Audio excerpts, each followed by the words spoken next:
She was the neighbor everyone admired, elegant, distant, untouchable. I never meant to cross that line, until the night she called me closer and whispered, "Don't pretend you don't want me here." From that moment, everything changed. Every glance became a question, every silence a confession we couldn't speak aloud. I was 20-something, she was twice my age, but the pull between us didn't care about reason or rules. What began as curiosity turned into something neither of us could escape. This is a story of longing, guilt, and a kind of love that refuses to stay hidden. I don't remember when I started noticing her.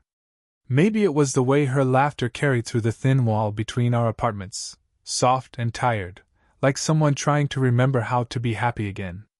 Or maybe it was that morning she caught me looking, just for a second, when she stepped outside in her robe to water the little plants on her balcony. Her name was Claire. Mid-40s, graceful in that quiet way people are when they've learned to live with a few regrets. Her husband traveled often. I was 20-something, new to the building, pretending to be busy with college work I barely cared about. But every time she passed by in the hallway, something in the air changed, a small, private current of awareness either of us acknowledged. Tonight, the air felt heavier. It was late, past midnight. The city was asleep, but her kitchen light was still on. I could see her through the window, sleeves rolled up, hair loosely tied, a glass of wine half finished beside her. She was standing still, looking out into the darkness, as if waiting for something to happen. Or maybe someone. When she finally saw me across the balcony, she didn't look away. She smiled, small, deliberate, the kind that knows it's being watched.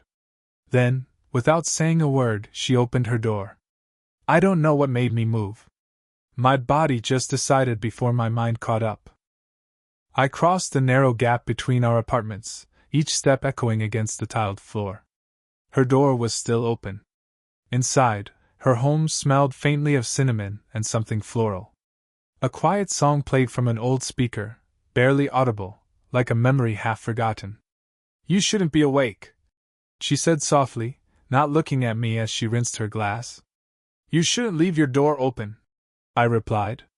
That made her turn. There was a spark in her eyes, not playful exactly, but testing, as if she was trying to see what I'd do next. "You came anyway," she murmured. I wanted to say something clever, something that would make the tension feel less obvious. But my throat tightened. The silence between us was louder than any words could have been. She moved closer, slow enough for me to notice the faint tremor in her hands. Her fingers brushed my wrist, accidental, maybe not. My pulse jumped. "Your heart's racing," she said quietly. "So is yours." That made her smile again, but softer this time, like she wanted to believe it.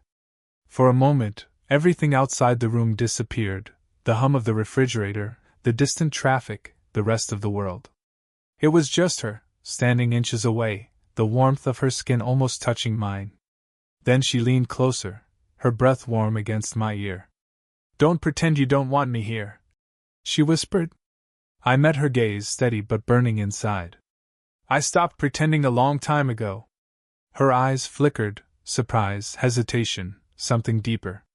Then the sound came, a soft click from the front door. We both froze. Someone had just come in. The music kept playing, slow and unaware, as the rhythm of our breathing filled the room. Claire stepped back, lips parted, voice barely above a whisper. "Go," she mouthed. But I didn't move. Not yet. The shadow in the hallway grew longer. And for one impossible heartbeat, she reached for my hand, a brief touch, desperate and real, before the light in her eyes hardened again. The door creaked open wider. The night, it seemed, had finally woken up. The next morning, I told myself it was over, whatever that was. A moment suspended in the air, gone as soon as the sound of the front door broke it. But when I passed her balcony, her kitchen window was open again. Same mug on the counter. Same silence waiting to be filled. She didn't look up this time, just stirred her coffee slowly, back turned to me. Still, I stopped walking. Maybe she sensed it, that hesitation. Because she spoke without turning around. You didn't have to leave so fast last night. I froze in the hallway. I thought. She turned then, eyes softer than I expected. You thought he was back? I nodded, embarrassed at how young I must have looked. Her smile was faint, tired. He wasn't. He never is. The words carried weight, not self-pity, just acceptance. The kind that only comes after years of pretending something still matters. I stepped closer until I could see the faint crease near her temple, the small scar along her wrist. Details I'd never noticed before. She caught me looking, but didn't stop me. Do you ever get lonely? I asked before I could stop myself. She tilted her head, considering. Sometimes. You learn to live with it.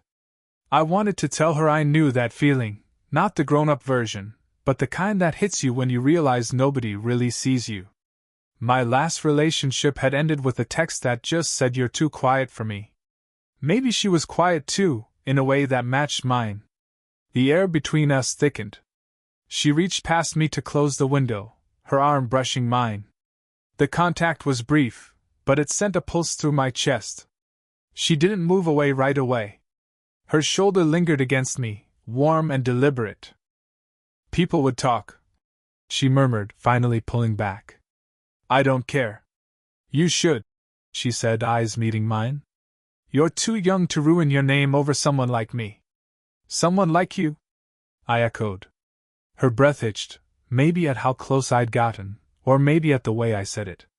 Married. Older. Complicated. I almost laughed, but the sound caught in my throat. You make it sound like a crime. Maybe it is. We stood there, too close, both pretending we weren't. The faint sound of wind brushed through the open balcony door, stirring her hair against my cheek. My hand lifted, almost without thought, and tucked a loose strand behind her ear. She didn't stop me. Her eyes flicked down to my lips, then back up, so quick I might have imagined it. Either of us spoke. The clock on her wall ticked loudly, each second stretching out like a held breath. Then, without warning, she placed her hand over mine, not firm, not fleeting, just there. Maybe, she whispered, we shouldn't see each other tonight. But her thumb traced my palm before she let go. And in that touch, quiet, trembling, almost secret, I knew she didn't mean it. Days passed like they were holding their breath. I tried not to look for her, not to wait for that familiar flicker of light from her kitchen. But each night it found me. Every small noise through the wall sounded like her voice, every creak a whisper waiting to happen. It was Thursday when she knocked on my door. A small, polite tap, but it made my pulse race like a drum. When I opened it, Claire stood there in a soft gray sweater, hair loosely pinned, eyes guarded but tired. She held a dish wrapped in foil. I made too much dinner, she said quietly. Thought you might want some. I smiled before I could stop myself. Or maybe you just wanted company. Her lips curved, just barely. Maybe both. Inside, she hovered near the door as if unsure she should stay. I motioned toward the table, and she hesitated, long enough to make me wonder if she'd turn back. But she didn't. The room felt smaller than usual, the air heavier. She placed the dish down, brushing her fingers against mine in the process. The contact was electric, quick, but enough to change the rhythm of the space. We talked about nothing, food, weather, noise from the street. But beneath it all, something lived in the silence between words. Then, her phone buzzed. The sound cut through everything. She froze, staring at the screen. A man's name flashed. Her husband's. She didn't answer. Just let it ring once, twice, then silenced it. The sudden quiet rang louder than the call itself. You should pick up, I murmured. Her voice was low, steady, too careful. He's in another city. It doesn't matter. It matters to you, I said softly. She looked at me then, really looked. And for a second, all the guardedness slipped. I saw it, the loneliness she carried like a shadow, the need she'd buried under composure. The distance between us disappeared without either of us moving. Her breath brushed my jaw. My hand found the edge of the counter, steadying myself. Her fingers traced the rim of her glass, trembling. "Claire, don't," she whispered, eyes flicking down to my mouth. "Don't make me say what we both already know." I could hear her heartbeat, or maybe it was mine, fast, unsteady, tangled in the same space. Then the doorbell rang. She flinched, stepping back, almost guilty. "It's probably Lisa," she said she'd drop by. I stepped aside as she straightened her hair, smoothed her sweater. The moment vanished like smoke. A few seconds later, the door opened, and a woman's voice filled the hallway, cheerful, unaware.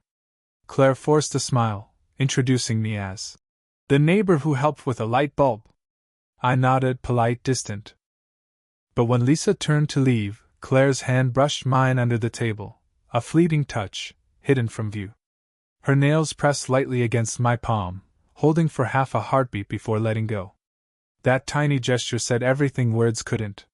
When the door finally closed again, we didn't speak. She just stood there, close enough that her perfume lingered between us, close enough that it hurt not to move closer.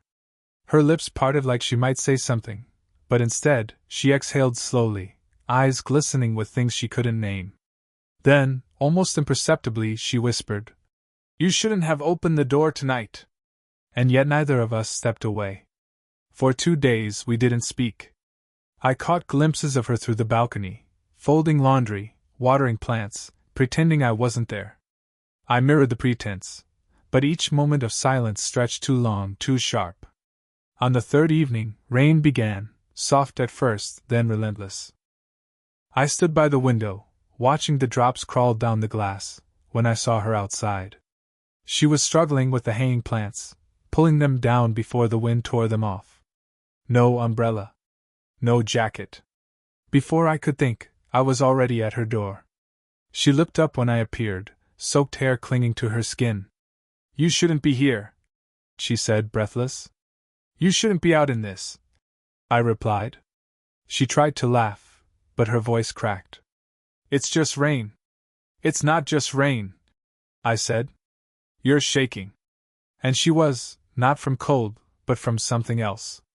Something I could feel even before I touched her. When I stepped closer, she didn't back away. Her eyes searched mine, uncertain but desperate.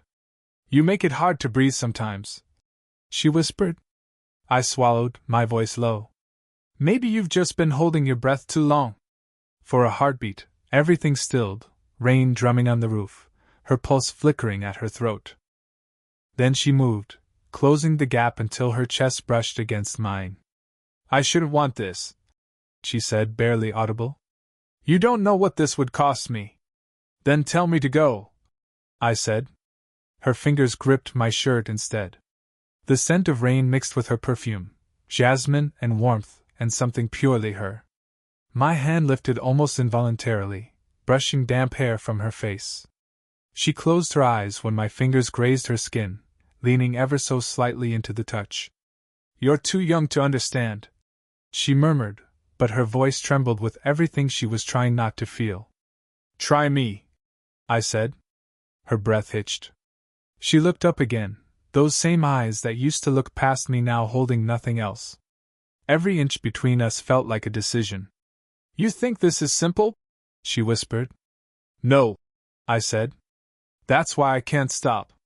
She let out a small, broken laugh, half disbelief, half surrender. "You don't know what you're asking for." "I'm asking for the truth." She hesitated, then took a slow, trembling breath and confessed. "I wait for you every night. Even when I tell myself not to." The words landed between us like a spark. My hand cupped her jaw before I could stop it. Her skin was warm, her pulse racing under my thumb. She didn't pull away. "Claire!" Her name left my lips like a prayer. Her gaze flicked from my eyes to my mouth, hovering there, torn between restraint and ruin. And just when the distance disappeared, when her breath mingled with mine, the sound of keys turning in a lock cut through the rain. Her husband's voice followed, muffled but close.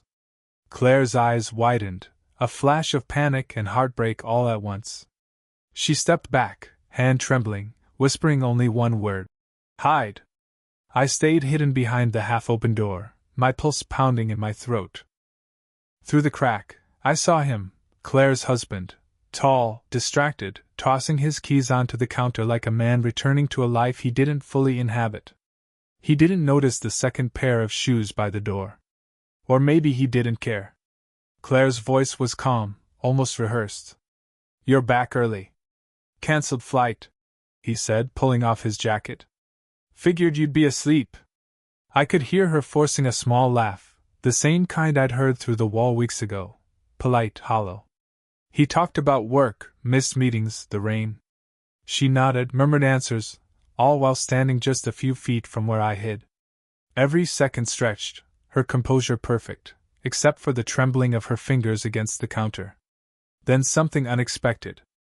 "I heard voices when I came in," he said. "You on the phone?" Claire froze. "Music," she replied too quickly. He glanced toward the hall, toward me. My breath caught. For one terrifying moment, I thought he'd step closer. But instead, he sighed and moved past her, muttering something about needing a shower. When the water finally ran upstairs, she exhaled, long, shaking, almost breaking. "Go," she whispered. I started to move, but she stopped me with a hand on my chest. Her palm lingered there, flat against my heartbeat. "Not yet," she said, eyes darting toward the stairs. "He'll hear the door."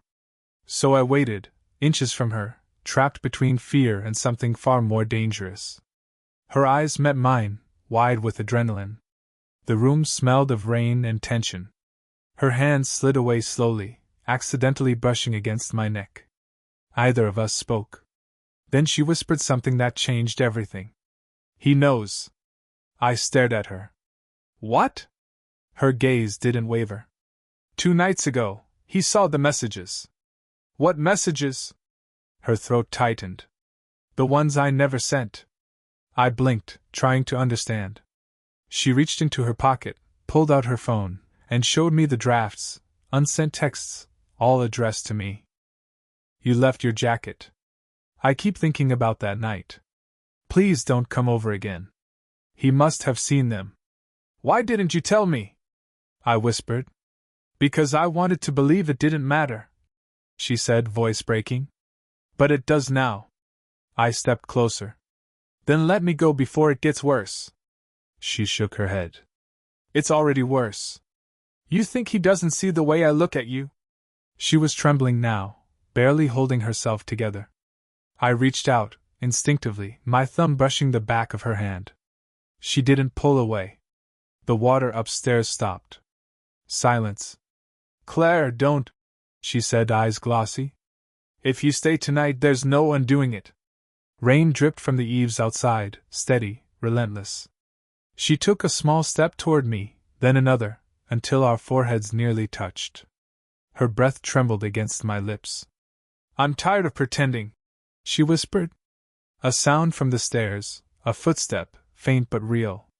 And just like that, the decision was made. I slipped out the back door as she turned toward the noise, her voice steady again, pretending, one last time. But in the reflection of the glass, I saw her watching me leave, tears mixing with rain, guilt and longing tangled together. Whatever came next, there was no going back. It was nearly midnight when I heard the soft knock on my door. 3 slow taps, the kind that already knew I'd answer. When I opened it, Claire stood there, raincoat clinging to her, hair damp, eyes glassy with something between exhaustion and resolve. She didn't speak. She just stepped inside, shutting the door behind her. For a moment neither of us moved. The only sound was the steady drip of water from her sleeve to the floor. Then she said quietly, "He knows I'm here." I froze. "You told him?" She nodded, her voice low and calm, but her hands trembled. "He asked?" I didn't lie. My chest tightened. "Claire, he didn't yell. Didn't even look angry. Just said, you always chase the things that remind you you're still alive." She let out a shaky breath. "And then he left." Her words hung between us, heavy and final. I took a step toward her, hesitant. "So what now?" "I don't know," she whispered. But I'm so tired of hiding from what's already happened. The room was dim, a single lamp casting soft light over her face. She looked fragile, almost younger, stripped of the composure she always wore. When I reached up to brush a strand of wet hair from her cheek, she closed her eyes, just for a second, as if letting herself be seen for real. "You shouldn't," she murmured. "Then tell me to stop," I said. Her breath caught. She didn't. My hand stayed where it was, tracing the line of her jaw, the faint tremor beneath her skin. Her fingers found my wrist, not to push me away, but to anchor herself. "Every time I try to forget," she said, voice barely audible, "you show up again, in my head, in my doorway, everywhere." "Then stop trying," I whispered. That broke something in her. A soft, breathless sound escaped her lips, half a sigh, half surrender. She leaned in, slow, cautious, until her forehead rested against mine. I could feel her heartbeat, uneven and fast. "This isn't simple," she said. "I don't want simple." Her hand slid to my chest, resting there, feeling the rhythm beneath her palm. The air between us was almost unbearable. We stood there, neither pulling away nor giving in completely. The nearness itself was enough to shake us both. When she finally spoke again, her voice trembled with truth. "I don't know what happens after this," she said. "But for once, I don't want to run from it." Her eyes lifted, meeting mine, raw and unguarded. For the first time, there was no fear, no pretense, no distance left. I leaned closer, close enough to feel the warmth of her breath against my skin, close enough that the world outside vanished entirely. And right before everything could cross that fragile line, she whispered, "Whatever this is, it's real." I nodded, my voice just a breath. "I know." The silence that followed wasn't empty, it was full, alive, and final in its own way. We didn't need to move closer. We already had. The morning light was softer than it should have been, the kind that doesn't rush you to wake, just slowly pulls you back into the world. Claire sat on the edge of the balcony, her robe pulled tight, hair still damp from the shower. The city below was waking up, but she looked somewhere far beyond it, not lost, just finally still. I joined her quietly, a cup of coffee in each hand. She took one without a word, our fingers brushing as the cup changed hands. The warmth lingered. Neither of us said much for a while. Words had become too heavy lately, and silence, in its strange way, felt like honesty. Finally, she exhaled. "He's gone," she said softly. "For good this time. We talked all night, or tried to. He said he knew it was over long before this." There wasn't triumph in her voice, only relief and sadness braided together. "I didn't want to be the reason," I said quietly. "You weren't," she replied, turning to face me. "You were the reminder." I frowned slightly. "Of what?" Her smile was faint but real. "That I could still feel something." The breeze lifted a strand of her hair, brushing it against my cheek. Instinctively, I reached up, tucking it behind her ear. She didn't look away. Her eyes, calm now, not desperate, met mine and stayed there. "I kept waiting for this to feel wrong," she admitted. "It never did. I didn't know what to say, so I didn't." I just reached for her hand. She hesitated for half a second before letting her fingers slide between mine. The contact was quiet, steady, the kind that didn't demand anything more. We sat like that for a long time. No secrets, no hiding, no doors to run through. Just the two of us, and the faint hum of the waking city. After a while, she leaned her head against my shoulder. I felt her sigh, not a heavy one this time, but something like peace. "You know," she said with a small smile, "I spent half my life making choices for everyone else. Maybe this is the first one I made just for me." I tightened my hand around hers. "Then I'm glad I was here for it."